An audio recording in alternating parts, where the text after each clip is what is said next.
Dragi naši pratioci, večeras u Eliti 9 odigrala se scena koja je podigla prašinu i izazvala buru emocija među gledaocima.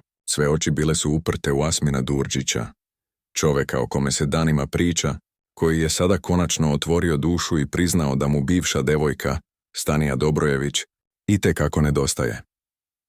Ovaj trenutak se dogodio tokom razgovora sa Milanom Miloševićem, kada ga je Milan direktno pitao: Asmine, da li ti nedostaje Stanija? U tišini koja je zavladala, Asmin je mirno odgovorio: naravno da mi nedostaje. Nedostaje mi u svakom smislu, ali sam čuo od Aneli da me je ona ostavila. Publika je zanemela, a kamera je uhvatila izraz lica Aneli Ahmić koja nije mogla da veruje šta čuje. Odmah je skočila i viknula: kome sam ja to rekla? Koga ti lažeš, reci da ne voliš ženu. U tom trenutku atmosfera je postala napeta, svi su se uključili, a zadrugari su počeli da dobacuju komentare. Dača je pokušao da smiri situaciju, ističući da je potpuno normalno da Asminu nedostaje neko s kim je bio 3 godine. To nije ništa čudno.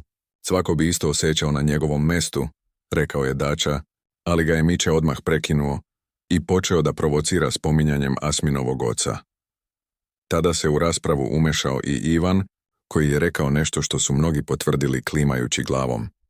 Svaki normalan muškarac pomene ženu koju je voleo. Ja Asmina nisam čuo da je ogovara, naprotiv, on je uvek govori sa poštovanjem. Dodao je i da se Asmin mnogo promenio u posljednje vreme i da ga vidi kako teško podnosi situaciju otkako se Aneli pomirila sa Lukom. On je u depresiji, to svi vidimo. Nije to onaj isti Asmin od pre, rekao je Ivan. A onda se oglasila i Maja Marinković. Iako su mnogi mislili da će stati na Asminovu stranu, Maja je bila jasna. Ja se sa Asminom ne družim blisko. Mi se poštujemo, ali nema tu više ništa. On je Stanijin i to svi znamo. Ja sam se sklonila čim sam vidjela da se tu nešto menja. Nema potrebe za komplikovanjem.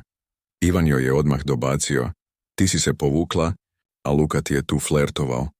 Pa kad je Aneli došla, sve se promenilo, što je izazvalo novu dozu tenzije u studiju. Dok su se svi u Eliti 9 prepirali i nagađali da li Asmin još uvek voli Staniju, ona je u spoljnom svetu otvorila dušu i ispričala svoju stranu priče. Stanija je priznala da joj nije lako i da je umorna od svega što se u njenom životu dešava posljednje 2 godine. Čitava situacija u koju sam upala ne da mi mira. Mislila sam da sam sve završila, ali me stalno proganjaju iste stvari. Nisam žrtva, borac sam, ali ponekad se pitam dokle više.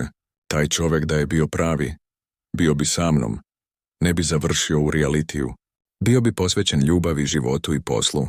Umorna sam od svega. Odem u Ameriku, sretnem čovjeka iz Europe, a on na kraju završi u realitiju u Srbiji. To je ironija života. Da me je sramota jeste. Ne mogu da verujem šta mi se dešava, rekla je Stanija za naš portal. Njene reči izazvale su lavinu reakcija. Mnogi su komentarisali da se u njenom glasu čuo bol i razočaranje, dok su drugi tvrdili da je između nje i Asmina još uvijek ostala emocija koja se ne može ugasiti preko noći.